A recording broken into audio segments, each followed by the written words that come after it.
Vaincre la religion par la foi. Alléluia. Vous savez, la Bible révèle une tension permanente entre la religion, c'est-à-dire le système des hommes, les rites, les traditions, les apparences, et la foi vivante qui est une relation, une obéissance du cœur, une dépendance totale à Dieu. Alléluia. Et Jésus-Christ n'est pas venu fonder une religion. Je le rappelle toujours, Jésus n'est pas venu fonder une religion. Ce n'est pas sa mission. Mais révéler le royaume de Dieu et rétablir l'homme dans une relation vivante avec le Père. Voilà la mission que Jésus est venu se donner sur cette terre. Mais l'homme a toujours besoin d'aduler. L'homme a toujours besoin d'être dans un système ristique, dans un système où il peut se mettre à exprimer sa foi en Dieu, créer une forme de dogmatologie tout autour de Dieu.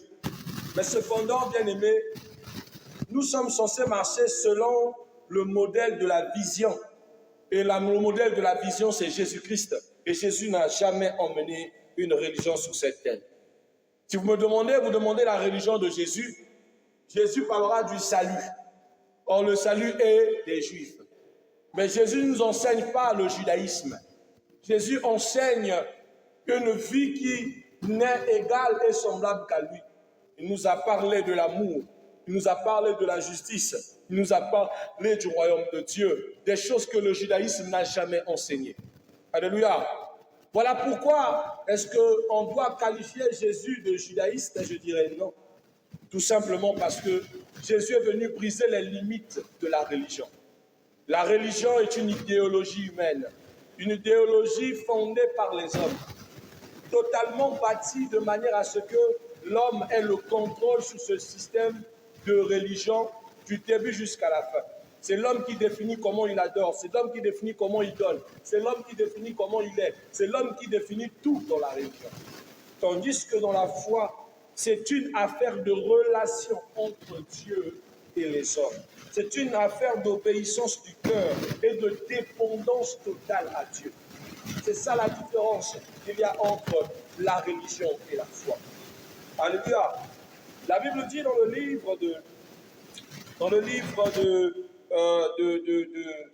de Romains, chapitre 17, je ne sais pas si je vais m'adapter avec la Bible du pasteur Jude, c'est tellement petit. J'ai du mal. Ah non, ouais, je viens prendre ta Bible, j'arrive pas. La Bible, elle est grande, je vois en grand format. C'est toi, il faut plisser les yeux, on dirait les yeux des Chinois. C'est pas possible. Alléluia. Dame de Dieu, prends-moi Romains 1, verset 17. La sœur Tina va me prendre Habakkuk, chapitre 2, 4.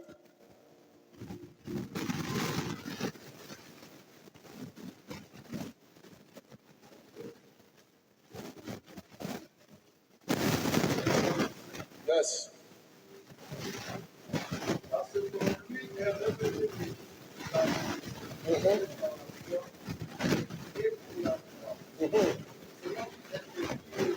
Vivra par la foi. Parce qu'en lui est révélée la justice de Dieu par la foi. On ne parle pas par la religion, pas par les hommes, mais par la foi. Selon ce qui est écrit, le juste vivra par la foi. Habakkuk chapitre 2, verset 4. Elle n'est pas droite en lui, mais le juste vivra par sa foi. Alléluia. Parole du Seigneur Tout-Puissant. Il dit, voici son âme s'est enflée. Elle n'est pas droite en lui, mais le juste vivra par la foi. Le juste vit par la foi. Il ne vit pas par la religion, car la religion ne peut donner la vie. Alléluia. Vaincre la religion par la foi, ce n'est pas rejeter toute discipline spirituelle, mais renverser l'esprit religieux qui étouffe la vie de l'esprit. Parce que beaucoup de fois, nous voyons l'esprit religieux qui étouffe la vie de l'esprit. Depuis un moment, Dieu met dans son cœur que nous enseignons sur ces choses. Où le pasteur Jude a parlé dernièrement de la connaissance, de l'abus de connaissance. Beaucoup n'ont pas pu cerner pourquoi il parlait de ça. Est-ce que c'est mauvais de connaître? La Bible dit, je m'orgueillis de connaître Dieu. C'est important. Mais est-ce que toute connaissance, est-ce que Dieu veut que nous puissions avoir? Parce qu'il y a certaines personnes qui sont sorties des paramètres de la Bible. et qui ont commencé à apprendre des choses que la Bible lui-même n'a pas enseignées. Et même d'autres se sont bornés dans la lettre qui tue, sans pourtant retrouver l'esprit qui vivifie. Bien-aimés, la connaissance de la parole est celle que nous recevons par l'esprit. Si l'esprit n'est pas celui qui te communique cette connaissance, bien-aimé, alors c'est nul et non avenu. C'est important de connaître la lettre, mais bien-aimé, recherchez l'esprit. Alléluia. Or, ceux qui sont religieux se sont inspirés de la lettre pour bâtir la religion. Mais la lettre n'a jamais sauvé qui que ce soit. La lettre est limitée. Ce que vous devez savoir, bien-aimé, comprendre de la religion selon la Bible, c'est que par définition, la religion, dans son sens négatif, est une forme de piété sans puissance. C'est une forme d'obéissance extérieure, sans transformation intérieure. Quand Christ parle, et l'homme de Dieu a parlé de ce problème qu'il y avait entre les pharisiens, qui avaient l'apparence de la piété, mais qui ne le reflétaient pas. Et c'est ce que nous voyons, des personnes saintes à l'église, mais des païens à la cité. Des personnes qui font semblant d'être des vrais enfants de Dieu, mais c'est des vrais fils de démons. C'est les mêmes qui vont chez les féticheurs, c'est les mêmes qui viennent pour prêcher l'évangile. C'est les mêmes qui vont chercher des puissances dans les eaux pour faire tomber les gens, au lieu de chercher l'esprit pour que l'onction vivifie les gens. C'est des personnes qui font des spectacles au lieu de pouvoir impacter le monde avec un miracle authentique.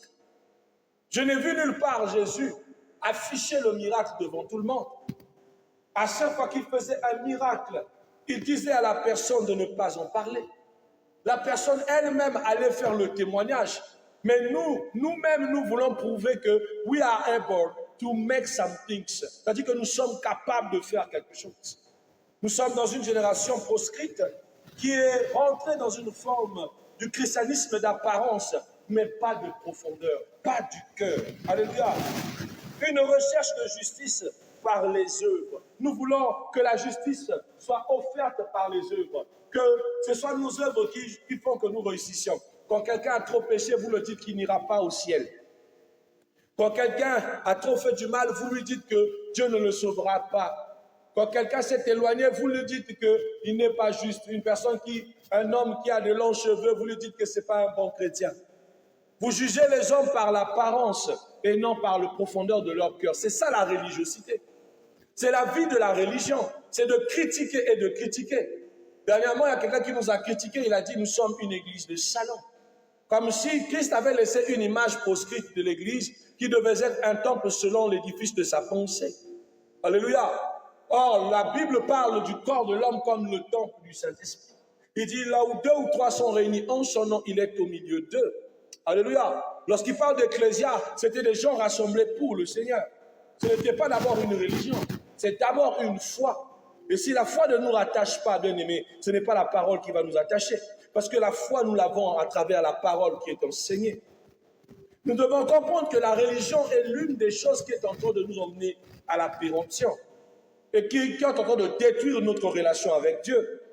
Aujourd'hui, beaucoup se sentent que parce qu'ils ne se sentent pas droits en fonction de ce que l'on dit, qu'il n'est pas donc digne d'être proche de Dieu. On se dit que parce que le frère pasteur Jude est encore célibataire, c'est qu'il ne peut pas bénir un mariage. C'est écrit où? On dit que parce qu'il n'a pas encore l'alliance entre les mains, qu'il ne peut pas prêcher sur le mariage, qu'il n'a pas le devoir ni la force. Nous prêchons par l'esprit ou nous prêchons par la chair. C'est l'esprit qui enseigne ou c'est notre chair qui se met à enseigner aux hommes. Je vous démontre bien aimé que la religion est quelque chose de très très très dangereux parce que nous prenons des formes avec les religions mais qui n'est pas la forme que Dieu attend de nous. La religion ne transforme pas parce qu'elle reste la même des siècles et des siècles. Alléluia. Le pire encore, c'est que vous entendez que quelqu'un vienne comme le pape dire qu'il faut faire une mise à jour. Si on fait une mise à jour, c'est que c'est un système proscrit, nous sommes d'accord. Or, la foi n'a pas de limite. Christ, par la foi, peut sauver quelqu'un que vous trouvez déchu. Christ, par la foi, peut prendre un grand tueur, un grand bandit comme Barabbas et faire de lui un serviteur de Dieu. La foi n'a rien à voir avec la religion. Il prend qui il veut, le transforme en lui donnant l'apparence de qui il veut. Il peut utiliser qui il veut pour te passer un message de la part de l'Éternel. Dans la foi, Dieu utilise sa créature. Dans la foi, Dieu établit une relation entre toi et lui. Pas d'abord entre un serviteur avec lui, mais d'abord entre toi et lui. La foi est le seul chemin qui nous ramène par l'esprit, tandis que la religion ne nous ramène pas à Dieu. La religion élève des disciplines spirituelles. Des disciplines spirituelles que tout le monde ne respecte pas. Il établit des principes, une forme d'ordonnance, c'est bien. Mais le problème avec la religion, c'est que vous pensez que c'est par ces principes que vous vivez. Il y a des gens qui pensent que, et jusqu'à aujourd'hui, qui pensent que tous ceux qui pêchent n'iront pas au ciel. C'est ce qu'on t'enseigne, non? C'est ce que tu as dans ton esprit. Mais bien aimé, j'ai envie de te dire que personne, je dis bien personne sur cette terre, peut se dire ne pas pécher. Est-ce que c'est faux? La Bible dit que celui qui dit qu'il n'a pas péché a péché par orgueil. Ça veut dire que donc on ne peut pas aller au ciel, d'après les principes de la religion. Mais c'est la même Bible qui va nous enseigner que le juste vivra. C'est pas... On ne parle pas de vivre sur terre, hein. On parle de vivre comme être sauvé.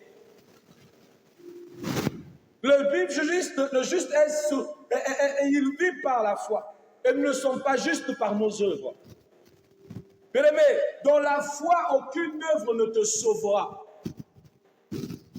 Dans la foi, tu es ce que tu es par la grâce et l'amour de Dieu. Qui parmi vous peut payer le souffle de vie? Qui parmi vous peut donner le prix du sacrifice de Jésus-Christ? Mais c'est par son sacrifice que nous avons reçu une nouvelle image, une nouvelle identité, une nouvelle grâce de se disposer. Il y a même d'autres d'entre nous, nous ne pouvons même pas nous rapprocher de son trône. Est-ce que vous savez que la religion juive est d'abord une religion juive? Je précise, la religion juive est d'abord juive. Et c'est une religion qui ne se partageait pas. D'autres peuples ne pouvaient pas le prendre. La Samarie pouvait de temps en temps appliquer le judaïsme, mais même s'il appliquait le judaïsme, les Juifs authentiques n'acceptaient pas les Samaritains. Vous êtes d'accord avec moi? Mais pourtant, les Samaritains étaient des mélanges de peuples. Il y avait d'autres Juifs, Juifs de natifs, mais qui étaient des Samaritains, mais rejetés par les Juifs. Mais non, à plus forte raison, nous autres, les nations, en quoi sommes-nous dignes de pouvoir porter le blason du christianisme qui dérive du judaïsme? Nous sommes rendus dignes parce que nous n'appartenons pas à cette branche du judaïsme. Nous appartenons à la foi que nous a légué notre Seigneur Jésus-Christ. Nous reconnaissons le salut qui vient des Juifs, car le salut, c'est Jésus lui-même en personne qui vient d'eux. Mais nous sommes ce que nous sommes par la foi. Et c'est la foi qui définit ce que nous sommes. Voilà pourquoi celui qui n'a plus la foi, il est vide, il n'a plus de sens. Le christianisme n'est pas une religion, c'est une foi. Si elle devient une religion, alors elle va à sa perte. Elle va à sa perte. Un chrétien qui se comporte en religieux est un chrétien qui n'aura aucun rapport avec Dieu, aucune relation avec Dieu. Vous savez, la religion met l'accent sur le faire au lieu de l'être. Il met l'accent sur les règles au lieu de la relation, la performance au lieu de la grâce. Parce qu'on pense que, parce qu'on fait plus, qu'on est meilleur. Parce qu'on donne plus, que Dieu nous aime aussi plus. Parce qu'on apprécie plus, que Dieu aussi nous apprécie plus. C'est-à-dire pour nous, on pense qu'il y a des conditions qui font que Dieu nous aime plus. La religiosité. Or que bien aimé, il n'y a aucune raison que tu peux accomplir sur cette terre qui feront que Dieu t'aime plus que les autres. J'ai fouillé la Bible pour chercher là où David pouvait être l'homme selon le cœur de Dieu, par une bonne œuvre. Bien aimé, j'ai retrouvé un barbare en David. Nous sommes d'accord? J'ai retrouvé un meurtrier en David. J'ai retrouvé quelqu'un qui a préféré fermer les yeux pour faire du mal à quelqu'un en David. J'ai retrouvé un orgueilleux en David. Ça choque? Mais ça n'empêche que Dieu l'appelle l'homme selon son cœur. Ça veut dire que, bien aimé, si tu penses que c'est par les œuvres que tu plais à Dieu, que c'est parce que tu maximises des actions de grâce que tu es plaisible ou plaisable dans la présence de Dieu, tu as tout faux. C'est à cause de ça qu'on pense que parce qu'un serviteur de Dieu est tombé, c'est qu'il a perdu en grâce.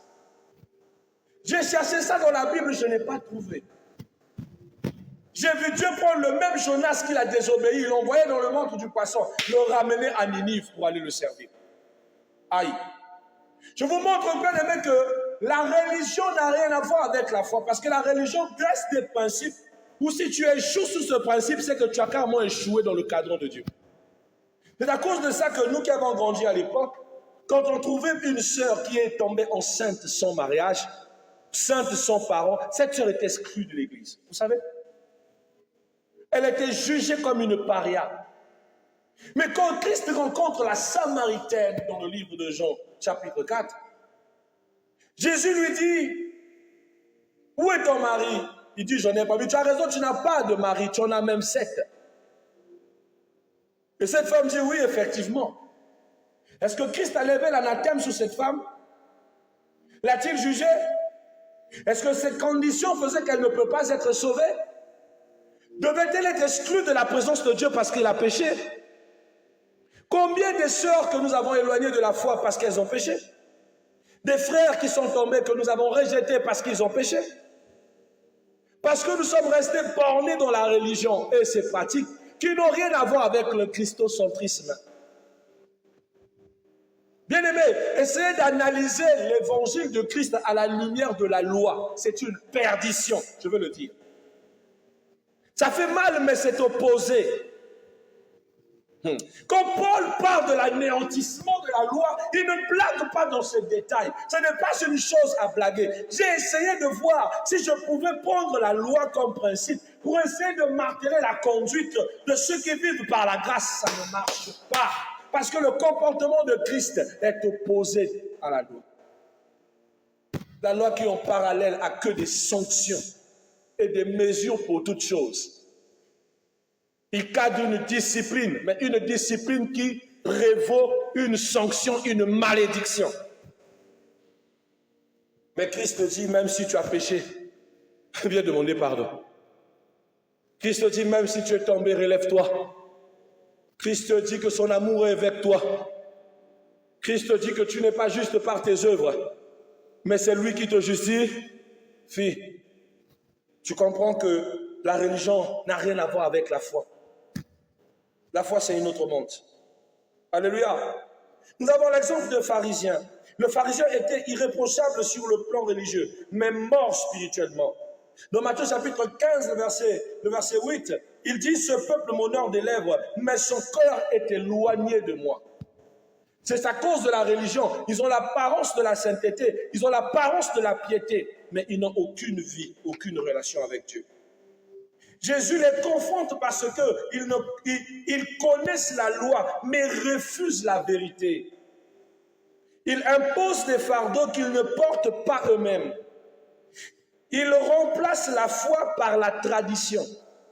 De coutume, ça ne se fait pas comme ça. De coutume, ça ne se fait pas comme ça. De coutume, ça ne se fait pas comme ça. Voilà ce qu'il te dit. Ça veut dire qu'il ne peut pas avoir un changement. Il ne peut pas avoir allègement. Un jour, Dieu m'a mis sur un compromis, mes bien-aimés. Nous savons depuis par rapport à la parole que lorsqu'une femme divorce, ses chances de se remarier, surtout si elle était adultérienne, est nulle et sans effet. Nous sommes d'accord? Nous sommes d'accord, non? Mais cependant, un jour, il y a eu cette femme adultérienne qui, elle, sa sentence était claire face à la mort. Une sentence claire face à la mort. Et que les gens se sont levés avec les pierres pour dire qu'elle a commis un adultère. Et la loi de Moïse prévaut qu'elle soit lapidée à mort. Je pense que vous connaissez cette histoire mieux que moi. Est-ce que cette femme a été lapidée à mort? Cette femme avait été lapidée à mort. Jésus n'a-t-elle pas effacé ses péchés? Jésus lui a dit, va et ne pêche plus, car tes péchés te sont pardonnés. Cette femme a commis l'adultère, mais Christ l'a pardonné de son péché. Ça fait mal, hein, de voir que la loi qui pouvait condamner la mort, l'emmener à la mort, mais par Jésus-Christ, la vie lui a été accordée. Le plus beau des spectacles, c'est de voir tous ces hommes avec leurs pierres à la main, suffoqués lorsque Christ leur pose la question de savoir, qui parmi vous, je dis bien qui parmi vous, n'a jamais péché qui lui jette la première pierre? Bien-aimé, cette question a retourné mon cerveau. Comment juger le frère qui est tombé lorsque moi-même qui suis pasteur m'arrive de pécher, en pensée, en parole, par action, par omission, deux fois même par regard, deux fois même par mégard. Qui es-tu pour te prendre plus juste que les autres? C'est la religiosité qui donne cette sensation d'être au-dessus des autres. Tu as le courage même d'appeler les autres, c'est une sœur païenne, un frère païen, une sœur inutile, une prostituée. Tandis que la Bible dit qu'il est plus facile à une prostituée d'entrer dans le ciel. Tandis que à nous autres là, pourquoi plus facile? À cause de leur esprit honnête devant Dieu. Ils s'assument tel qu'il est. Il y a plus de prostituées dans l'église que dehors. Il y a plus de prostituées dans les religions que dehors. Laissez-moi vous le dire. Ils font semblant de porter des longues robes dans l'église, mais ils ont des robes courtes dans leur tête. Ils font semblant d'être bons devant les autres, mais ils sont mesquins dans leur cœur. Ils prient pour avoir un mari pour elles-mêmes, tandis qu'ils détournent le mari des autres et critiquent ceux qui font la même chose qu'eux. Quand on parle, oh, on a mal parlé. Je vous dis, bien aimé, la religion est un danger. Par religion, beaucoup de personnes manquent de sincérité. Tu as les mêmes envies que le païen, mais tu ne veux pas assumer tes envies. Pourquoi? Parce que tu es religieux. Tu penses que le païen qui le ressent est satanique, mais toi tu le ressens, tu es comment? C'est de l'hypocrisie à l'état pur, je vous assure. C'est de l'hypocrisie à l'état pur. Un frère m'a écrit, pasteur, de temps en temps, porter une veste. Je dis, si tu me trouves le numéro de la veste que portait Paul lorsqu'il prêchait, envoie-le-moi, je vais le porter. Vous emmenez une hypocrisie. L'apôtre, comment on l'appelle? Le premier des évangélistes, l'envoyé spécial Jean-Baptiste, portait des sacs en naillon. Que je vous porte des sacs en naillon pour que vous soyez rassurés? Toute hypocrisie. Une église ne doit pas être comme ça. Une église, il y a un modèle prédominé, le modèle qu'il a dans son esprit, mais pas le modèle de la parole. C'est pas ce que Dieu nous enseigne, je vous en prie. Alléluia. Ils imposent les fardeaux qu'ils ne portent même pas. Ils remplacent la foi par la tradition. La Bible dit dans Marc 17, 13, vous annulez ainsi la parole de Dieu au profit de vos traditions. Vous annulez la parole de Dieu au profit de vos traditions. Ce n'est pas de coutume. De coutume, un homme de Dieu ne peut pas épouser une femme qui a déjà connu les hommes. C'est la loi, non? Hein? Mais aux mêmes périodes que la loi est exercée, Dieu se choisit un prophète au nom de Osée. Il lui dit, tu épouseras une femme prostituée. Mais on ne parle pas d'une simple femme qui a connu un homme. On parle d'une femme qui a connu des hommes au pluriel. Et c'était son travail, merci l'homme de Dieu, c'était son travail d'être une concubine, une prostituée. Mais Dieu dit à Osée, tu prendras de cette femme, ça sera ta femme, et tu coucheras avec elle. Pour vous montrer que les pensées des hommes ne sont pas les pensées de Dieu. La religion n'a rien à voir avec Dieu. Pendant que les gens te disent non, parce que tu as connu trop d'hommes, c'est que tu ne mérites pas le bonheur. Nous sommes dans un siècle où les gens te jugent à cause de ton body count.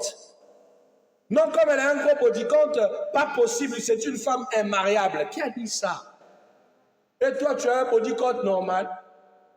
Hein? Si on compte le nombre d'awoko que tu as fait par jour ou par année, mais tu es même pire que cette femme-là. Hein?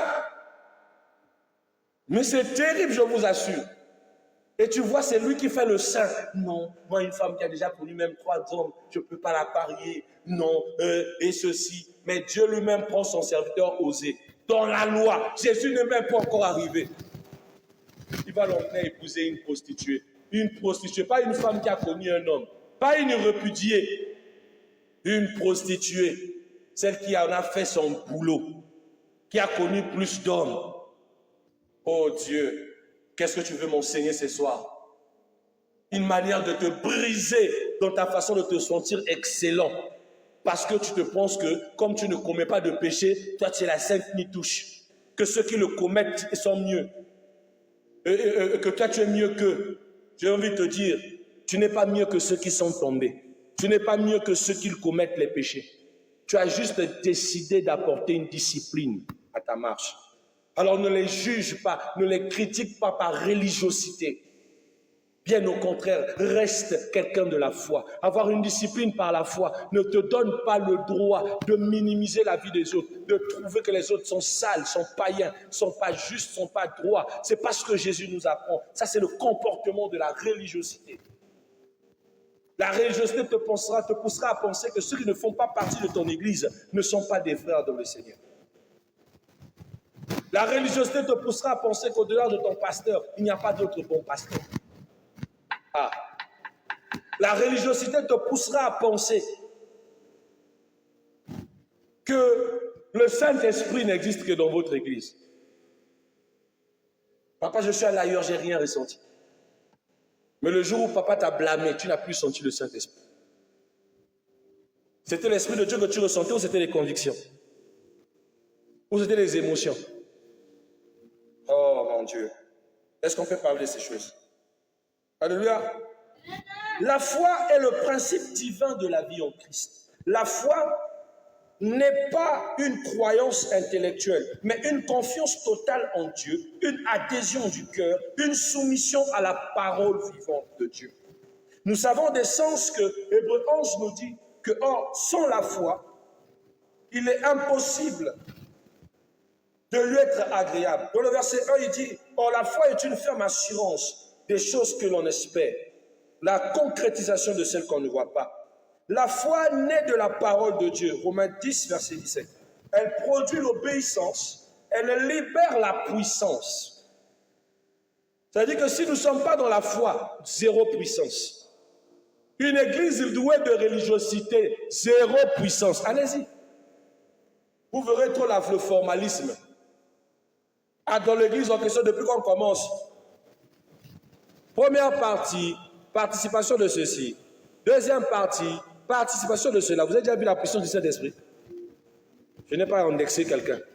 Je te montre la religiosité quand elle est trop du genre tarée. Elle ne produit rien. Tout est tellement bien organisé. Rite de la parole, rite de la danse, rite de ceci. Donc même tout ça, l'Esprit ne peut pas vous guider. Tout est mathématisé. On mathématise, on schématise même jusqu'à la prière.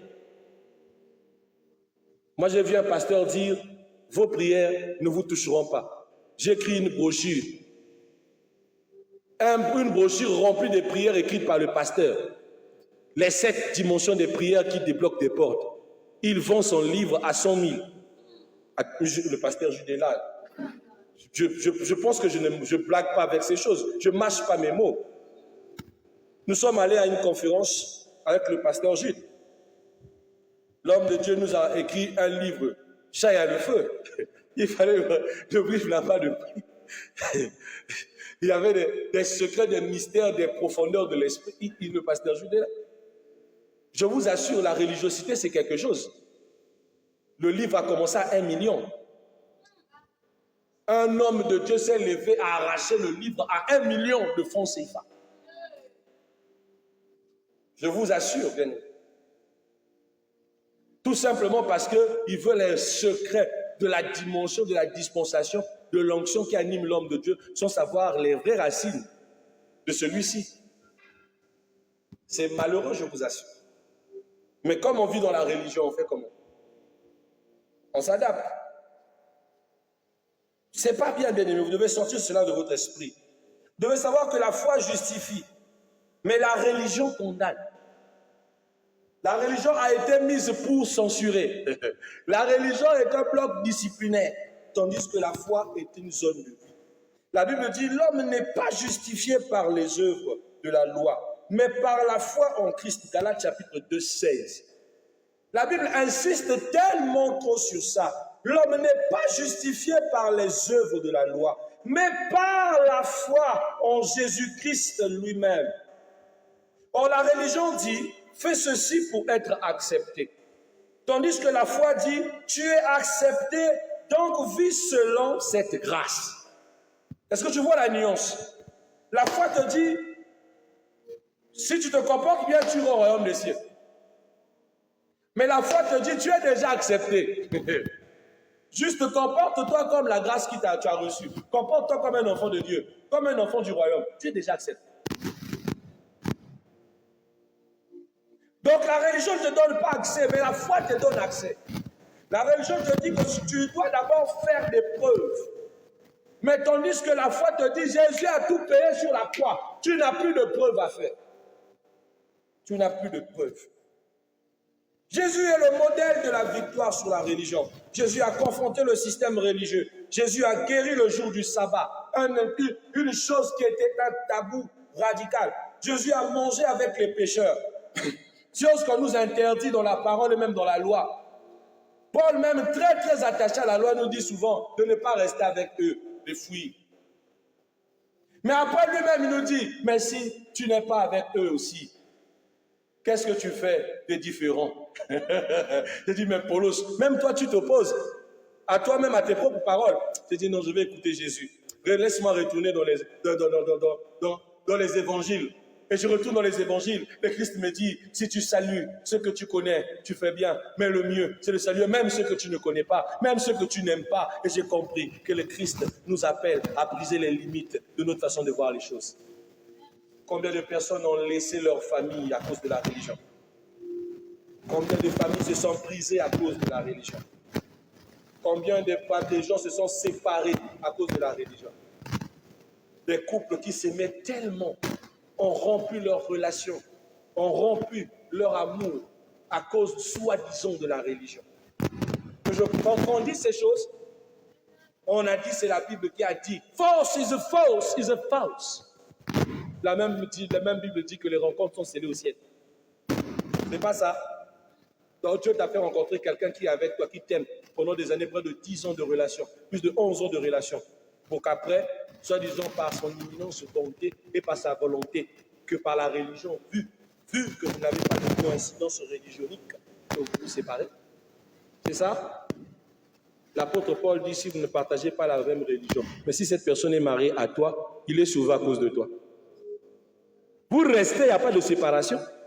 Il a déjà commencé à manger le jardin. Après, c'est pour laisser ça à qui? Vous voyez comment la Bible est? Tout est structuré. Mais le problème des personnes amalgamées, c'est d'utiliser la parole pour effondrer.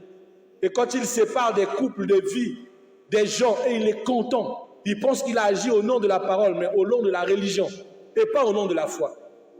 Et c'est des personnes qui te diront qu'il n'y a pas d'issue. Ils te diront que c'est irréversible. Irréversible n'est pas Jésus. Quelqu'un qui a guéri quelqu'un au jour de sabbat. Vous pensez qu'il est impossible de donner la chose à quelqu'un?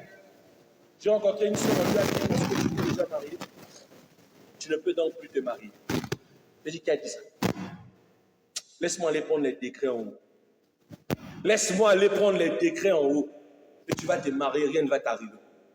Oh non, papa, je ne peux plus me marier. Et même dans ma tradition, chez nous, les Louba, quand c'est comme ça, c'est fini, c'est fini. Tu ne vois pas le pasteur Moïse, il peut être le symbole et l'exemple de tous les Louba de la terre, mais pas toi. Aujourd'hui, cette sœur est mariée, elle est heureuse dans son foyer. J'ai envie de dire à quelqu'un, il n'y a donc plus aucune condamnation pour ceux qui sont en Christ. Car la loi de l'Esprit nous a affranchis. C'est pas ça? Mais pourquoi nous emmenons des lois qui viennent vous crisper, qui vous disent que vous n'avez plus la chance de ceci, parce que tu as déjà six enfants, tu ne peux plus te remarier, parce que tu as fait ceci, tu ne peux plus avoir accès à ça, parce que tu n'es plus vierge, que tu ne peux plus être apprécié de bons hommes. Qui a dit ça? Qui a dit ça? Parce que le frère pasteur est tombé dans le cobo, qui ne peut plus venir prêcher. C'est toi qui as mis l'onction dans son corps? Hein, monsieur les religieux? Arrêtez-nous ça. Arrêtez-nous ça. Retournons à la sainte parole, arrêtez de nous embrouiller. Amen. Amen.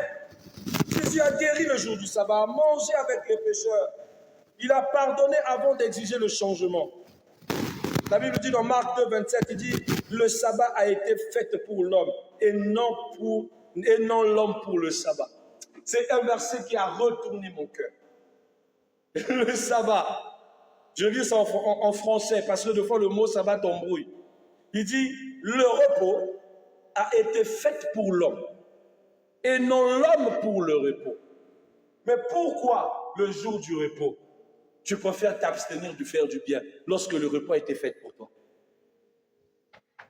Christ a ramené de la raison dans notre tête. Mais nous, on dit le jour du repos, on ne peut plus faire ceci. Que Dieu me pardonne dans certaines prédications que j'ai prêchées dans le passé. Sincèrement. C'est le jour du repos. S'il y a le travail, tu ne peux pas aller travailler. Frère, qui t'a donné le travail? Ce n'est pas Dieu. Donc s'il a donné l'occasion que tu as gagné ta croûte, le jour que tu es allé travailler, le jour du sabbat, c'est que tu as péché. Que Dieu me pardonne, je m'en réponds de ce genre d'enseignement. Je vous le dis, hein. Oh non, il a mal agi le jour du Seigneur. Les gens ont refusé de travailler. Papa, il m'a exigé de travailler le jour du dimanche.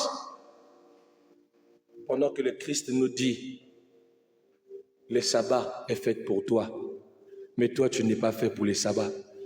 C'est toi qui donc dois avoir la maîtrise sur le sabbat. Le contrôle sur le sabbat. On ne t'a pas dit que tu dois fuir le jour du Seigneur. Mais si et seulement si il est donné de faire un acte bien le jour du Seigneur, c'est carrément comme si tu honorais ton culte. Mais lorsque tu déshonores ton travail le jour du Seigneur, pour le Seigneur, tu honores qui? Tu déshonores ton engagement envers les autres le jour du Seigneur. C'est envers qui que tu as honoré? C'est un déshonneur. Ça choque, hein? Mais ce sont la vérité. Combien de personnes ont rejeté le travail? Il y a même des gens qui ont jeté du travail à cause du Covid. D'autres à cause de la vaccination, il a refusé un gros poste. Et il souffre aujourd'hui. Tout ça à cause de la religiosité. Il faut qu'on apprenne à ouvrir les yeux, bien-aimés. Parce que des fois, Dieu n'a pas dit. Mais nous, à cause de la religion, nous mettons à mettre ce que Dieu n'a pas dit en convenance. Amen. La croix, c'est la fin de la religion. La naissance même de la foi. La croix, c'est le voile du temple qui est déchiré dans Matthieu chapitre 27, verset 51. C'est l'accès à Dieu qui devient direct. Un accès qui était avant, qu'il fallait passer par des serviteurs, mais par la croix, la foi nous a donné la possibilité de ne plus passer par les détours. Vous n'êtes plus obligé de passer que par moi pour aller vers le Père. Moi, je suis un intercesseur. Mais pour aller au Père, tu peux y aller comme tu es, par la foi. Les sacrifices religieux sont accomplis en Christ. Avant, il fallait des sacrifices pour être pardonné. Il fallait des sacrifices pour être plein. Mais aujourd'hui, Jésus-Christ lui-même exécute tous les sacrifices de conditions de la loi pour que nous puissions avoir droit au Père. Voilà pourquoi aujourd'hui, même le pauvre a accès. Voilà pourquoi aujourd'hui, tu ne peux plus payer une offrande spéciale pour obtenir la grâce de Dieu. Car Jésus lui-même est l'offrande qui a été donnée pour toi. Oh non, ma sœur, pour payer l'offrande pour obtenir le mariage. C'est l'onction du mariage. L'offrande des fils des aînés qui réussissent et qui percent. Des églises de voleurs et de voleurs. Tandis que par la foi, Christ a déjà payé toutes ces choses. Quand un pasteur te demande ces choses, dis-le, Jésus a tout payé sous la croix. Si c'est fâche, tant pis pour lui. Parce que Jésus est mort, ce n'est pas pour qu'il vienne t'arnaquer. Mais malheureusement, je pense que je prêche dans le désert. Tu iras donner comme d'habitude. Et tu vas devenir religieux. Et te dire, mais j'avais donné, l'année dernière, j'avais scellé l'offrande de l'élévation. L'offrande pour que 2025 soit une bonne année. Mais moi, hier, l'Éternel m'a dit que le 2026, c'est l'année de la sorcellerie. Oh, pour les chrétiens. Mais tu vas faire quoi? Laisse-moi te dire que si tu ne vis pas par la foi, l'année 2026, tu vas cailler. Je vous assure. Donc, même si vous allez aller créer année de ceci, moi, Dieu m'a dit, 2026, c'est l'année de la sorcellerie au haut degré. Vous allez voir des choses, des malédictions, des choses extraordinaires, des sous-loges, des sous-sectes. J'avais parlé de ça sur le live, je ne vais pas parler de ça ici. Mais juste prenez conscience que souvent, ce que vous allez les sceller là-bas, pour te dire non, l'offrande spéciale de je ne sais pas quoi, pour te donner, je ne sais, le bélier de Ruben. Laissez tomber, c'est des arnaques. Soyez attachés à la foi, vous allez marcher selon Christ. Et le Christ t'a fermé pour tes pas pour te dire, évite là, il y a un piège, évite ceci, évite. Nous, par la foi, même dans les années compliquées, nous perçons. Par la foi. Parce que l'enfant de Dieu, c'est la lumière. Il n'a pas besoin que le temps soit favorable selon les hommes, mais selon Dieu. Et c'est souvent dans l'hostilité que l'Éternel nous établit. Amen. Alléluia. Pendant que l'Égypte se prépare à la sécheresse, Dieu élève un homme au nom de Joseph. Je veux te dire ceci. Les temps peuvent être cocasses pour le monde, mais pour un enfant de Dieu, c'est une opportunité pour que Dieu élève sa lumière.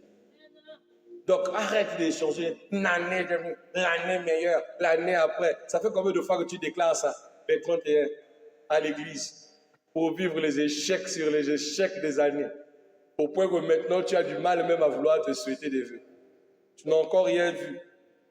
Si tu ne changes pas ta mentalité de religieux, tu vas continuer à vivre ces blessures. On m'a écrit apôtre le 31, il n'y a pas de réveillon. Il n'y en a pas, il n'y en aura plus. Cela plus jamais. Si je fais des réveillons, c'est que nous aurons des réveillons pour rendre grâce à Dieu, pour combattre selon la volonté de Dieu. Mais des trucs pour venir faire des trucs cérémonieux, je ne ferai plus ça. Je ne ferai plus ça. Plus jamais. Alléluia. Alléluia. Vous devez savoir une chose, bien-aimés, que la foi par la croix nous a donné le pouvoir sur beaucoup de choses. Les sacrifices religieux sont accomplis en Christ. Et comme le dit Colossiens chapitre 2, 14, il dit, ayant annulé l'acte dont les ordonnances nous condamnaient. Christ a annulé les frais qui nous condamnaient. La foi se repose sur les œuvres accomplies, non par les efforts humains. Alléluia. Alors, quelles sont les manifestations de l'esprit religieux aujourd'hui? Bien-aimés, l'esprit religieux dans nos jours se manifeste par plusieurs formes. Nous avons les signes d'une foi religieuse morte. Par exemple, l'activisme sans intimité. Des gens qui prient mais qui n'ont aucune intimité. Ils ne prient qu'à l'église, à la maison, zéro prière. Tu les vois à l'église, oh, à la maison. Ils n'ont aucune vie de prière. Maman pasteur à l'église, mais à la maison, c'est une femme comme tout le monde. Impolie, insoumise, intolérante, indolente. Tout ce qu'il y a elle là, c'est elle. C'est ça. C'est ça que Dieu nous enseigne. Hein? Parfaite à l'église, mais à la maison, c'est l'enfer. Le jugement constant des autres. Tu n'as pas vu? Regarde, le pasteur aujourd'hui, il s'est habillé vite. Lui aussi. J'ai vu le statut de pasteur Jules. On dirait qu'il se prépare au mariage. Lui va se marier. Est-ce qu'il est lui-même prêt? Oh, c'est ton problème. C'est ta vie. C'est ton choix. Mais c'est lui. Tu veux le mariage avec lui? Oh, mais je t'assure, mais c'est ça les sœurs dans le Seigneur. Hein? C'est ça, la veste qu'il a portée, les habits. La sœur aussi, vous nous fait honte. Hein? Elle vient à l'église toujours avec les mêmes habits. Un jour, c'est l'habit bleu là, l'autre, ce sera le rouge. Si tu veux, achète-le les habits. Si tu veux, achète-lui. Arrête ça. Des attachements aux traditions plus qu'à la vérité. La résistance au Saint-Esprit. Nous avons peur de Dieu, mais sans amour. On a peur de Dieu, mais sans amour, sans aimer le prochain. Ça n'a aucun sens, mes bien-aimés. Alléluia. La Bible dit dans Jean 5, 39 à 40, un passage qui me touche le plus. Je vais prendre des parties. Il dit, vous sondez les Écritures. Et vous ne voulez pas venir à moi pour avoir la vie. Mais ça vous sert à quoi d'aller sonder les tréfonds des Écritures, mais sans pourtant venir à Dieu? C'est là où vous comprendrez réellement ce problème de trop de connaissances, mais des connaissances qui ne nous servent à rien. Parce que si cela ne s'oriente pas à Christ, si Christ n'est pas la pierre angulaire de ses connaissances qui pourra donner la vie, bien-aimé ne donnera pas la vie. Ça sera du charabia dans la tête des gens. Les dangers spirituels font partie aussi, bien-aimé, des choses de l'esprit de la religiosité. Car la religion empêche la repentance vraie. La personne se répand par peur du châtiment. Il se répand parce qu'il ne veut pas aller en enfer. Mais si je ne demande rien de moi, s'il a décidé d'abandonner ses péchés en toute liberté, non. Un jour, j'ai choqué un frère, je lui ai dit, je préfère encore faire l'œuvre de Dieu, maintenir jusqu'à la fin, lui donner mon cœur, mon amour et mon être, mais que d'aller me repentir par religiosité. Non. Je refuse ça. C'est pas normal. La religion bloque la révélation. C'est des personnes qui vont toujours douter de ce qui se passe chez les autres. Ça que vous avez vu là, c'est un miracle. Ce n'est pas un miracle. La religion bloque la révélation. Il interdit la révélation. Vous avez remarqué, toutes les églises religieuses, la prophétie s'éteint. On veut contrôler le prophétique. Si ce n'est pas lui-même le leader qui prophétise, tout le monde ment. Pourquoi? Oh non, c'est pour étouffer des fausses personnes. Non, la Bible dit quand il y a un faux prophète, faites-le examiner. C'est pas ça. On le met dans l'assemblée des prophètes pour le confronter. Mais pourquoi tu veux étouffer le don de l'autre? C'est comme ça que la vraie prophétie authentique se meurt. Et maintenant, nous n'avons que des faussetés dans nos églises. Ils étouffent la liberté en Christ. Aujourd'hui, on ne peut plus faire quelque chose de nouveau. Sœur, pourquoi ce jour-là, tu as commencé ce cantique-là comme ça? Pourquoi au lieu de commencer par l'intercession, tu as d'abord commencé par l'adoration?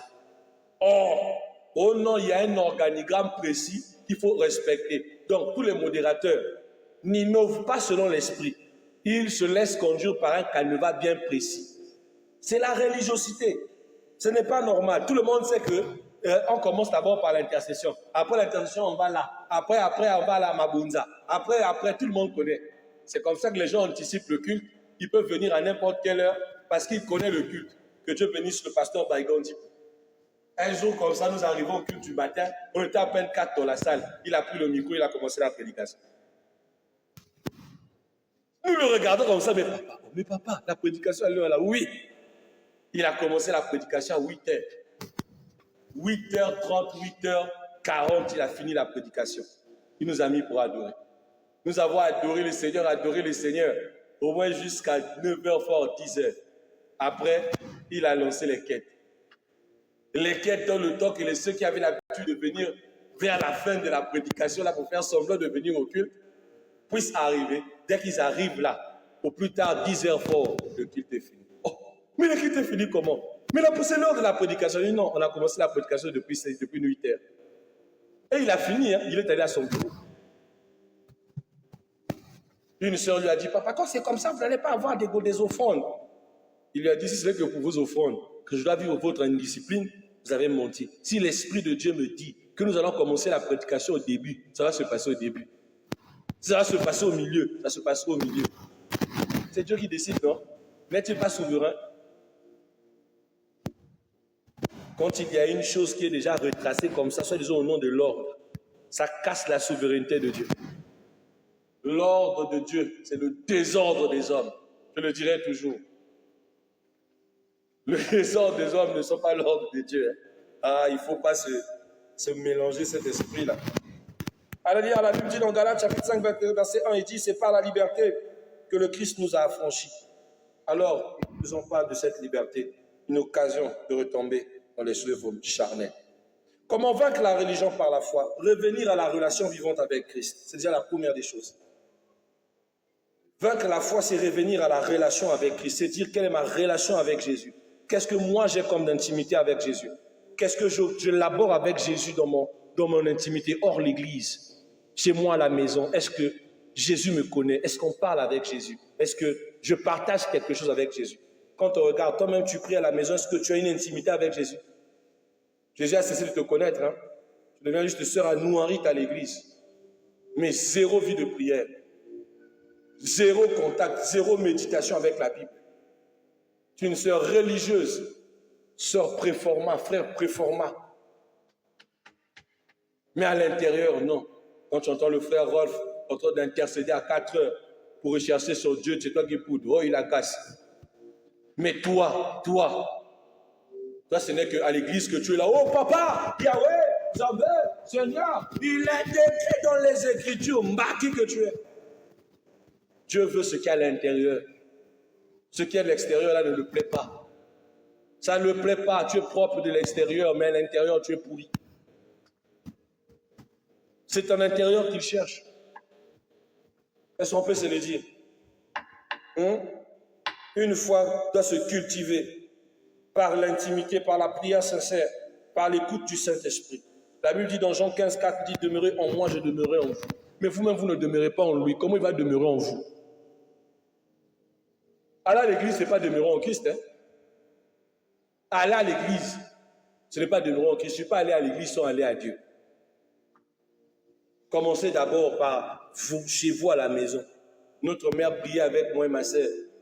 Tu n'avais même pas le choix. Si tu refuses, il y a Kokota qui t'attend. Avant d'aller à l'église, nous prions d'abord à la maison.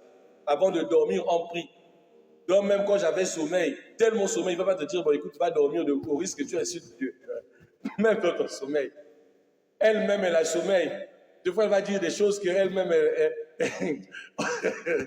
on s'assoit avec ma soeur, on rit, mais c'est ce que maman raconte.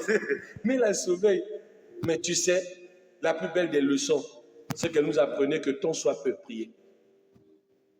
Est-ce que tu as une intimité avec Dieu? Est-ce que toi-même tu pries en aparté? Marcher par l'esprit et non par la chair, c'est la deuxième des choses. Car les religieux pensent toujours tout connaître. La Bible dit dans Galates 5, 18, il dit, si vous êtes conduits par l'esprit, vous n'êtes point sous la loi. La loi de l'esprit nous met au-dessus de la loi. La vie chrétienne n'est pas un code moral, mais une marche spirituelle. Je précise, la vie chrétienne n'est pas un code moral, un code de moralité. Non, mais ce sont des principes spirituels, une marche spirituelle, une marche avec Dieu. Si tu cherches un code moral dans l'évangile du Christ, tu as perdu les voies. Parce que nous sommes dans la génération et dans la technologie de ceux qui ont reçu un cœur nouveau, un esprit nouveau. Afin qu'on n'ait plus à leur enseigner. De faire quoi? De ne plus pécher, c'est pas ça? Donc le code moral, laisse ça chez les religieux. Pas dans la foi. 3. Obéir par amour et non par peur. Or, nous faisons des choses par peur. Je paye le loyer du pasteur par la peur d'être foudroyé. Je vais à l'église par peur que Dieu ne me voie pas.